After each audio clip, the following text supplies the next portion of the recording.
There is a little old man standing outside my window. He has been there every night for the last few days. The first night I saw him, I had just arrived home from work, and I was tired, my feet were aching, and all I wanted to do was run a hot bath and soak my stress away. Turning off the light, I walked past the couch towards my bathroom. There was a sweet promise of soaking in a hot bath. As I walked past the window, I suddenly wanted to look outside. I can't explain it, I just had to look. The street was empty. There was no one outside. My eyes were drawn to a small tree resting next to the fence line. I could see something there. Straining my eyes, I kept staring until the small tree started to change shape, and something didn't seem right. The blackness of the tree was deformed. It took me a moment to realize there was a figure standing next to it. It was a shadow of a man. At first, I thought I was just imagining it, but the longer I stared, the more confident I was. It was, in fact, the shadow of a man. The shadow seemed to be disfigured. It wasn't standing erect. It was hunched over. Was it attempting to hide? I pulled the curtain closed and walked towards my bathroom. I tried to dismiss what I had seen. It was a little past 8 p.m. the following night. The week had been so tiring, and all I wanted to do was rest and watch some TV. I was still feeling uneasy about what I'd seen the night before, and it had been playing in my mind. Even my sleep was disturbed. I kept having dreams that I was trapped in a coffin. It was being carried through a green field with bright yellow daisies that seemed to be competing with the other flowers to see who could grow the highest. While lying in my coffin, I felt at rest. There was no more stress from work, and I could sleep. 6 men carried my casket. They were somber, and not a word was spoken. They were dressed in all black. Their faces were painted all white with black makeup around their eyes, and a red cross was drawn on their forehead. Each man wore a black top hat in the style of an undertaker. Banishing the dream from my mind, I turned and looked at the window. The curtain was still drawn from the previous night. Once again, I felt compelled to look out the window.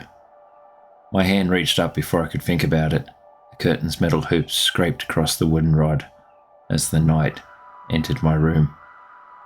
The outside world came into view, and so did the black figure. The dark shadow was slightly more apparent, but I still couldn't see its face.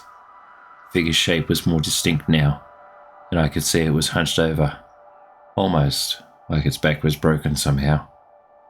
As time passed, it was inching closer to my home, but I could not feel anything malicious coming from the shape.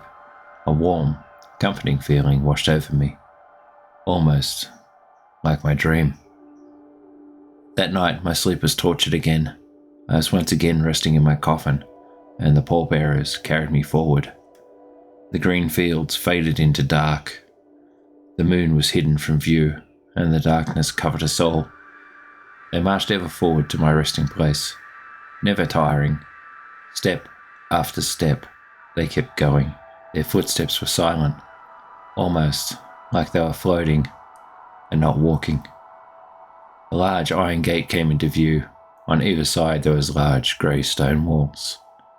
Were they keeping us out? Or were they keeping something inside? I wondered from inside my coffin. Granite tombstones and crosses littered the ground behind the imposing walls. The air was stale, with a hint of death and hopelessness. There was a loud creaking sound as the gates swung open without assistance. The pallbearers passed through silently. The men finally came to a stop in front of a hole in the ground, and they lowered my eternal bed into the abyss. I could see them staring down at me. Their twisted, painted faces leered at me. The red crosses on their forehead seemed to be glowing in the dark. It was only then I realized the crosses were upside down. I didn't care. I was at peace. The third night, the window called to me. I had to go to it. The wind blew outside, and the trees swayed in the cold. I hoped the shape would not be there, but as I peered out, I saw him. He was hunched over with a large hump on his back, and short grey hair graced his head.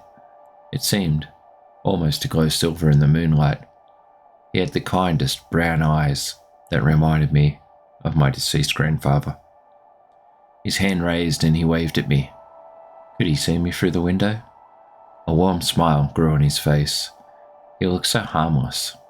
I had a crazy idea. Maybe I should invite him inside. I returned his kind smile and waved back. Walking away from the window, it seemed like the right thing to do. I had to invite him inside. It was a cold night. Perhaps he was homeless and needed somewhere warm. Maybe I could call his family. As the front door swung open, I expected to see the old man standing in the street, but to my surprise, he was outside the door. He looked even kinder up close. The lines on his face showed that he'd had a hard life. He extended his hand and smiled, pausing for a moment. I reached out and grasped it. It felt freezing, almost like I'd been in an ice bath. Sorry, miss, you do not know me. We have not met before. I used to live in this house, and for the last few days I've wanted to return and revisit some old memories. But I was a little nervous and didn't want to approach you, as I might be turned away. His voice was kind, and yet it was filled with such yearning. I didn't know what to say, but I could only smile at the old man. My name is Damien. His voice was sweet as honey and flowed slowly out. Well, Damien, come in and warm yourself. It is cold outside. My voice glided out of me. It almost didn't sound like my own. All I knew was I needed his company. Without prompting, I led the old man throughout the house. He stared into each room, and his smile never faded from his lips. My guest did not speak a word. It was a calming silence. It was strange. I'd let this stranger into my home, yet it felt like I'd known him all my life. We came into the lounge room. I motioned for him to sit and said I'd fetch him a warm cup of tea. The old man walked over and sat on the couch. His smile suddenly vanished, and it was replaced by a scowl.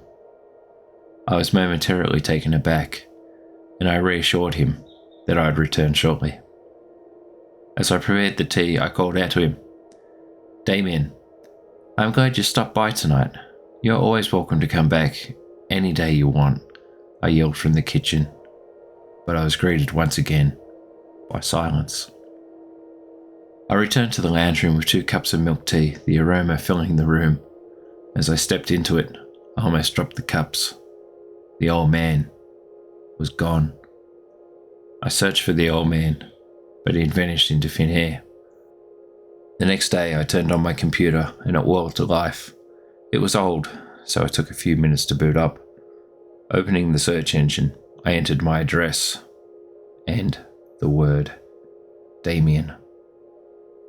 I closed my laptop after I clicked on the first link. Damien Roberts, 1961 to 2022. Damien Roberts was a serial killer who murdered 23 women.